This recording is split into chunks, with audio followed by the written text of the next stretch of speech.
પ્રસિદ્ધ દશરાગનું યુદ્ધ, 10 રાજાઓનું યુદ્ધ કઈ નદીના કિનારે લડાયું હતું અને તેમાં કયા વંશના રાજાનો વિજય થયો હતો? વંશ પૂછ્યો છે. ચાલો હવે વાત કરીએ 10 જે છે રાગના યુદ્ધની.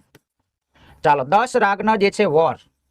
તો આ યુદ્ધનો ઉલ્લેખ જે છે ઋગ્વેદના, યાદ રાખવાનું, ઋગ્વેદના જે છે 7મા મંડળમાં આનો ઉલ્લેખ છે.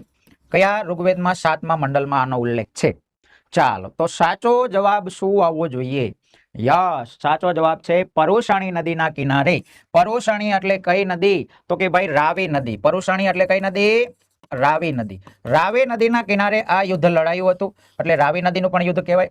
અને આ યુદ્ધ જે છે એ ભરત કબીલાના એક જે છે વ્યક્તિ હતા, સુદાસ.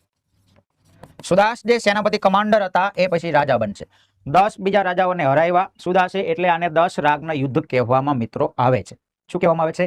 10 રાગના યુદ્ધ કહેવામાં આવે છે. બરાબર. પરીક્ષામાં અહીંયા સુધી તો ઘણી વખત પ્રશ્ન આવી ગયો છે કે 10 રાગના યુદ્ધમાં વિજેતા કોણ હતા? સુદાસ. પણ ભવિષ્યમાં હવે એવો પ્રશ્ન બનાવે કે 10 રાગના યુદ્ધનું વર્ણન કયા મંડળમાં છે? ઋગ્વેદના.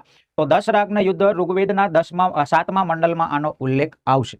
બરાબર. ઋગ્વેદના જે છે કેટલા મંડળ જે છે આઈએમપી છે, યાદ રાખો. આગળ આપણે યાદ પણ રાખ્યું હતું. તો ઋગ્વેદનું 3જું મંડળ આઈએમપી છે, ત્યાર પછી જે છે ઋગ્વેદનું જે છે 7મું મંડળ આઈએમપી, 9મું મંડળ આઈએમપી અને 10મું મંડળ આઈએમપી. કારણ કે આમાં આવશે ગાયત્રી મંત્ર, આમાં આવશે 10 રાગનું યુદ્ધ, આમાં આવશે સોમદેવની ચર્ચા, આમાં આવશે 4 વર્ણની ચર્ચા પુરુષ સૂક્તની અંદર. બરાબર.